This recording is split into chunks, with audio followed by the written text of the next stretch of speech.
Okay, just a wee bit on the regulation. The regulation was quite clear by the Commission. All Schengen member states technically had to be issuing by the 28th of June this year the second generation passport.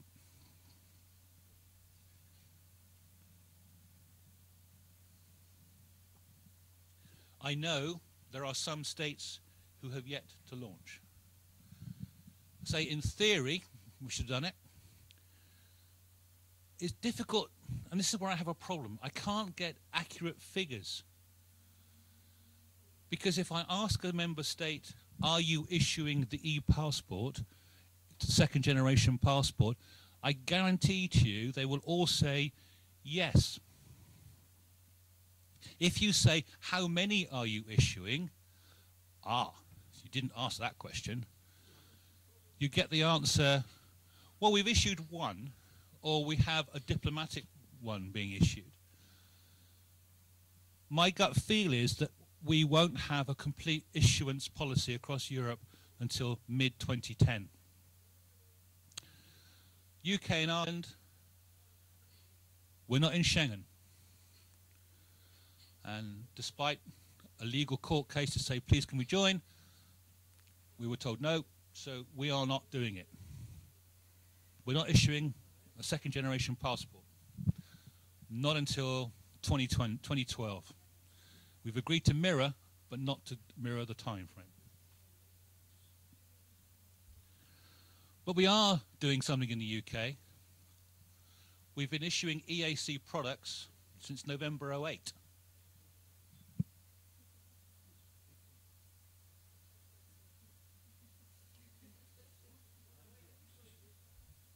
Okay, we've been issuing them since 2008. It's our identification card for foreign nationals, or the residence permit. Now, the residence permit in Europe is going to be standardized, and it will be standardized on EAC 1.11. We've just gone ahead of the game. But I would say, take note. This is a contactless product. There is a chip there. That's a plate, that's a dummy plate. It's physically not connected, and it's not electrically connected. There is a reason behind that, and if you really ask me the question, I'll tell you the answer. But at the moment, I'm not going to tell you. That is our current EAC product. We now have roughly 90,000 of those issued, and we're still continuing to issue them as we speak. The target is roughly 100,000 residence permits by the end of this year, and it will continue on and on and on. You've heard a lot about the UK and the ID card, and will it or won't it? Well, we have launched. We launched on Tuesday internally to staff members. So the first ID cards have gone out to staff members. The public will be enabled to have these cards the middle to the end of November. We start with the public, primarily within the Manchester area, and it's primarily to pick up on what we heard this morning at the Manchester airport, taking advantage of all the airport workers and using the border control readers there. But the ID card is an EAC compliant product. It's based on EAC 1.11, the same as the second generation passport, the same as our identification card for foreign nationals. In answer to your question, well, why aren't you going with EAC 3.1 or 2.1 or stalk stuff? We can't wait till 2015. We have to go now. We have to go with proven technology that we know works, that can go forward to the future. So we've gone ahead with EAC 1.11 as the basis for our ID card and our second generation passport. It works, we know it works, and we're using it.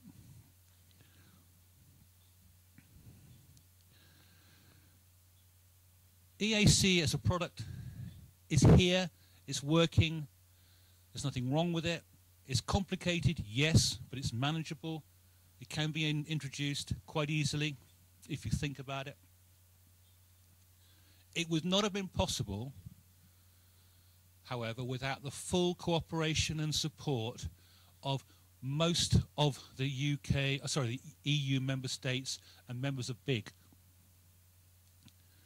A lot of countries put a lot of effort into their participation in BIG, their comments, their concerns, their queries, their questions, to get this right.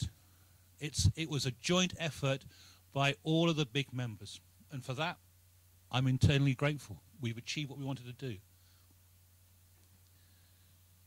I think EAC, as it stands, has got a good future, and it can certainly go forward to the next generation of products.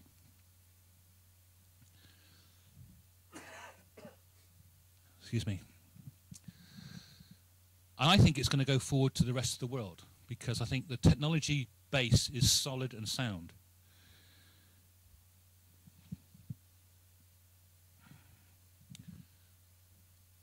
You're now going to have 2 seconds of my hobby horse. I don't know if you have the same problem that we have in the UK, and that is journalists who write trash in the paper. Oh, was I biased then? I'm sorry. Journalists who write crap. Sorry, I was biased again.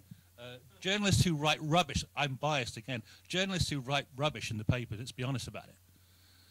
You may all have seen, I can crack the UK passport in 12 seconds or 12 minutes. I can clone it. I can crack the ID card. I can crack. See, but if they get this right, if they crack my card, they've cracked yours. If they crack my passport, they've cracked yours. It's a joint problem. It just happens that we've got a very liberal press, and we unfortunately have this ability to believe what we read in the paper is true. However, what the guy says is absolutely 100% true. If you read what they say, hackers can attack the cards, can attack the chips. Our chips are vulnerable. Our cards are vulnerable. The system is totally vulnerable. It's vulnerable in the same way as you buy an expensive car and leave the key in it and walk away. And that's what we're doing.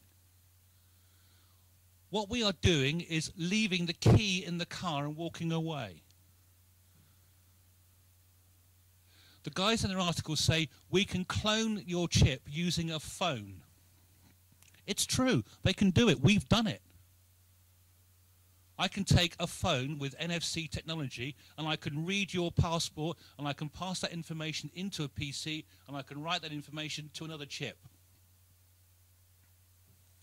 That's not cloning, that's reading and writing. But unfortunately, it's cloning. The hacker who gives this software away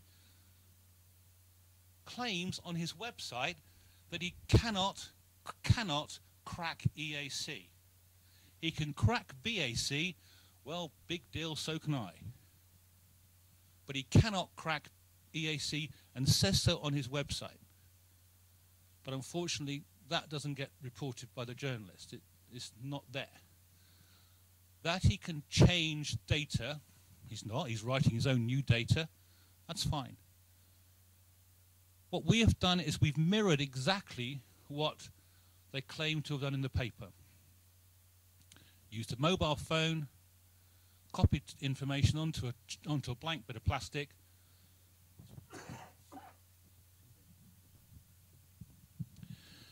and we've fooled the golden reader tool. Very easy. But the answer to stop that is take the key out of the door, take the key out of the car, or to validate it against the country signing certificates, or validate it against a document signing certificate. If you do that, he can't do it. He's completely screwed. If you do not validate these products against the document signing certificate from the PKD or against the country signing certificate route, Unfortunately, you have left a great big hole in your system. And it is equivalent to buying an expensive car, putting the key into it and walking away and leaving it. Fact. We have the answer to lock the door and take the key with us. Validate the document. End of hobby horse. Thank you.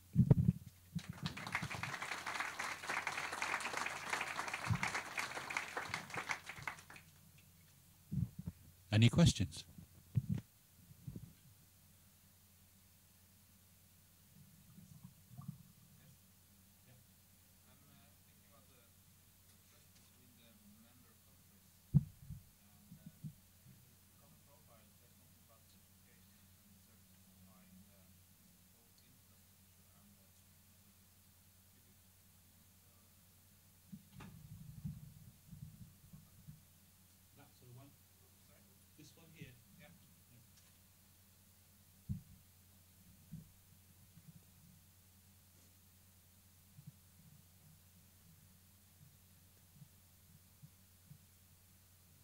What we had difficulty in doing was agreeing the communication between these systems here and that system over there.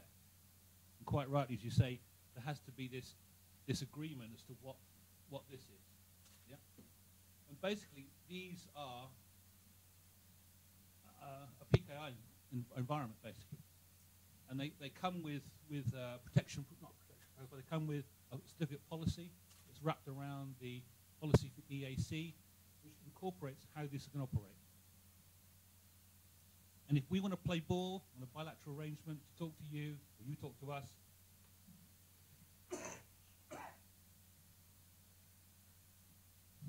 sorry, we have to make sure that you are playing the ball, you are playing correctly by the rules. And so there has to be an accreditation process to go through to say that your process is in accordance with the rules that we've created. And that initially is going to be quite expensive because getting an independent body to accredit what you're doing is correct will take money and time.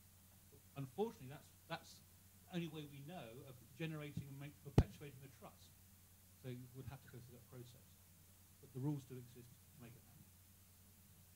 Answer your question?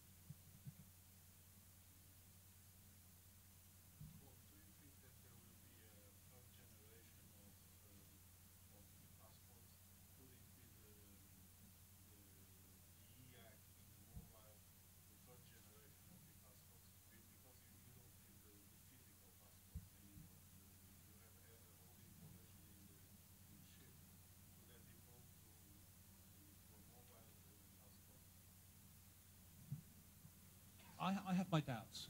I really do have my doubts. What we have to I think bear in mind is that not everywhere in the world is going to be as advanced as we're talking now. And I cast my mind back to the early days of the credit card. And when we first started using the credit card and wanted to use it electronically, the marketeers wanted to have more real estate on the card, and they wanted to get rid of the embossed numbers. And there's huge debates about, do we remove the embossed numbers from the card? It doesn't look very pretty, so marketers wanted to get rid of it. But at the end of the day, we couldn't because of a very simple thing, that we have no electricity, so we can't use anything other than zip zap. So unfortunately, the same applies in the passport world. There are numerous countries where they can't afford, won't afford, and will never get down the route of having a fully streamlined automatic gate system that you see in Lisbon.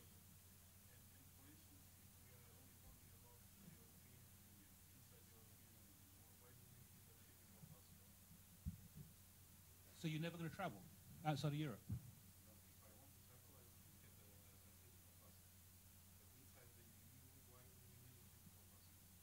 You don't? You don't? It's only it's only countries like me that have to have a passport to come to talk to you guys.